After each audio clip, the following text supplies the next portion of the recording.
बिस्मिल्लाहिर्रहमानिर्रहीम। अस्सलाम वालेकुम। मैं हूं हमजा हैदर, आपका फिजिक्स टीचर। चैप्टर नंबर 19 का इम्पोर्टेंट लॉन्ग क्वेश्चन है, Davisson and Germer experiment. Last time de Broglie ने वेव नेचर ऑफ पार्टिकल को प्रूव किया था, उसी को आगे एक्सपेरिमेंटल कंफर्मेशन डिवीजन और जर्मर ने दी। It is an experimental confirmation of wave nature of particles. इन्होंने किस तरह प्रूव किया? इन्होंने कहा they showed that electrons are diffracted from metal crystal. इन्होंने ये शो करवाया कि जो इलेक्ट्रॉन है किसी भी मेटल क्रिस्टल से, जैसा कि हम यहाँ निकल क्रिस्टल लेंगे, उससे डायफ्रैक्ट होते हैं। किस तरह?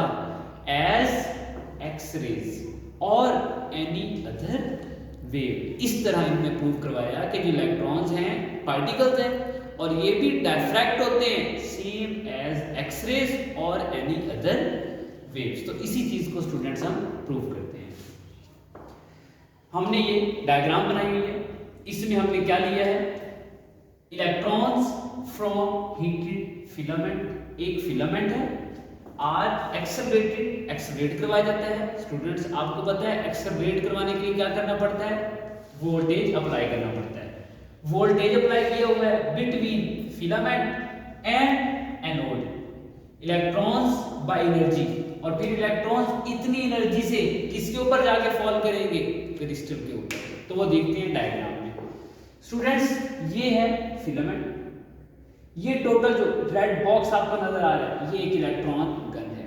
इसी के अंदर एनोड होता है। इसके अंदर हम क्या करते हैं?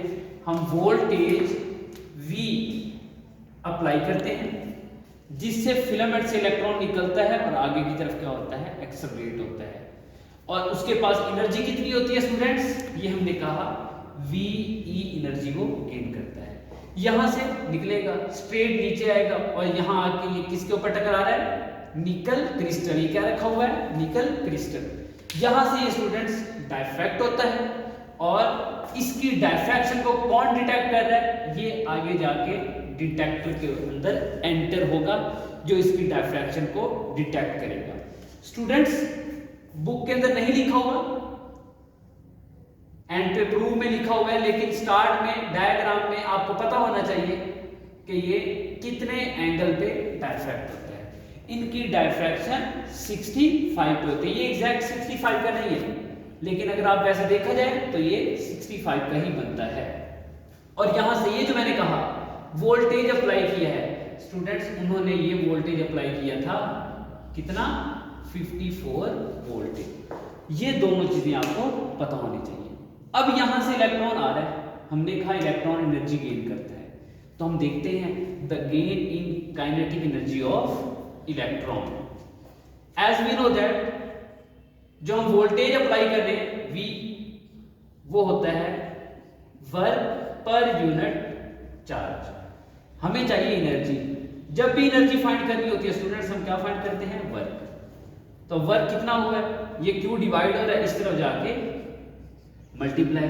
ये चार्ज कौन सा है? इलेक्ट्रॉन। हम Q की जगह पे क्या लिख देंगे? E लिख देंगे। वर्क किस एनर्जी में चेंज हो रहा है? Kinetic energy EV। अब स्टूडेंट्स काइनेटिक एनर्जी किसके इक्वल होती है? Half mv square.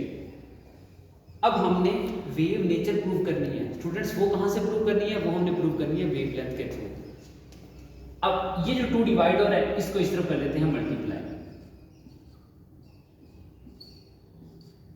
ये आ जाएगा 2ev। दोनों तरफ m से मल्टीप्लाई कर देते हैं। Multiplying by m on both sides, ये आ जाएगा m square v square is equal to 2mev। तो स्टूडेंट्स अब हम क्या करते हैं? इस स्क्वायर को खत्म करने के लिए दोनों तरफ स्क्वायर रूट ले लेते हैं। एक ही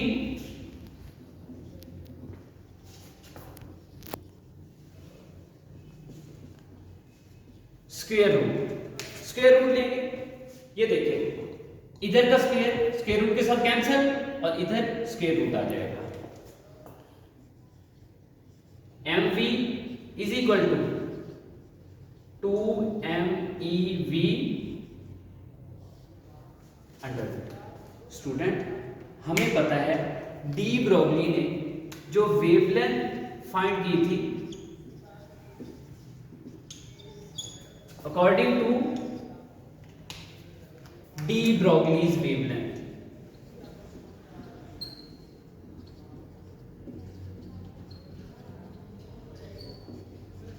स्टूडेंट्स डी ब्रोगलीज वेवलेंथ क्या थी?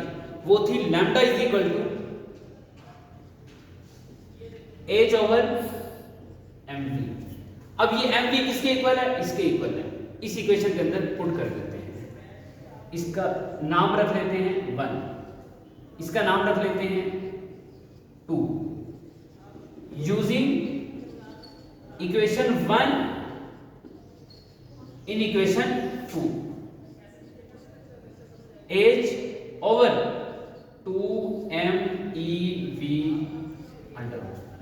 स्टूडेंट्स अब हम क्या करते हैं देखने के लिए कि क्या इसकी वेवलेंथ डिटेक्टेबल है या नहीं है, क्या वेव नेचर रखता है या नहीं रखता। वैल्यूज पुट करते हैं और देखते हैं किस वेवलेंथ में आती है ये वैल्यू। एज की वैल्यू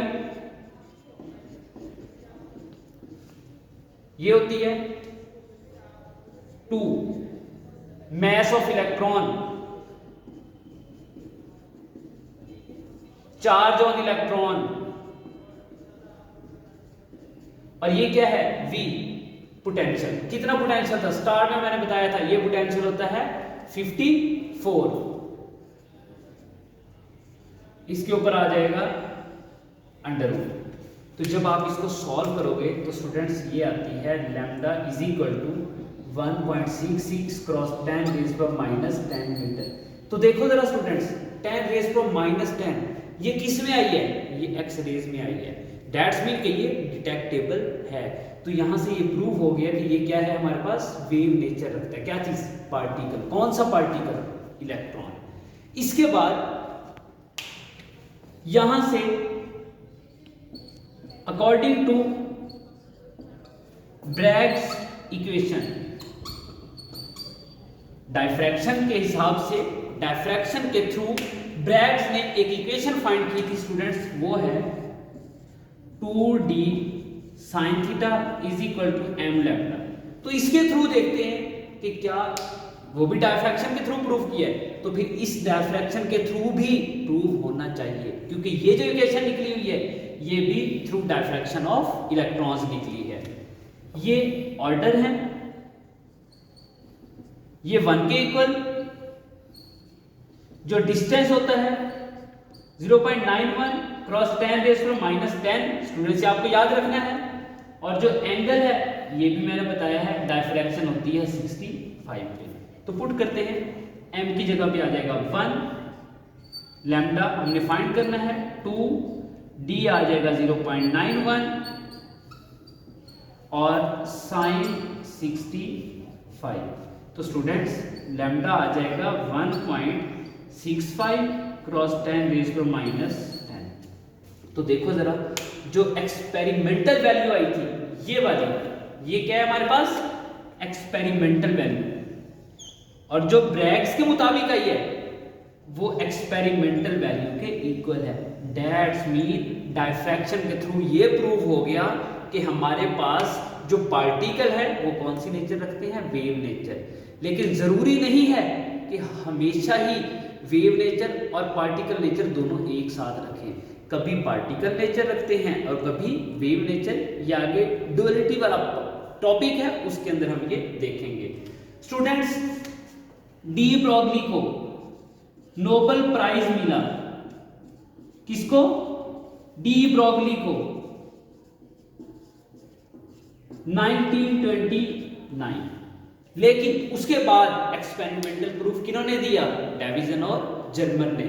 फिर उन्होंने यही नोबेल प्राइज इन 1937 में क्या किया?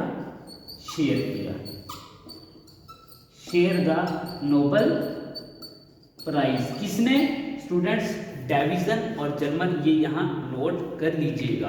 1929 में मिला डी ब्रोगली को, लेकिन फिर एक्सपेरिमेंटल कंफर्मेशन किसने की? डेविसन एंड जर्मन ने। फिर उन्होंने इसी को 1937 में शेयर कर लिया। तो ये था आपका डेविसन एंड जर्मन एक्सपेरिमेंट।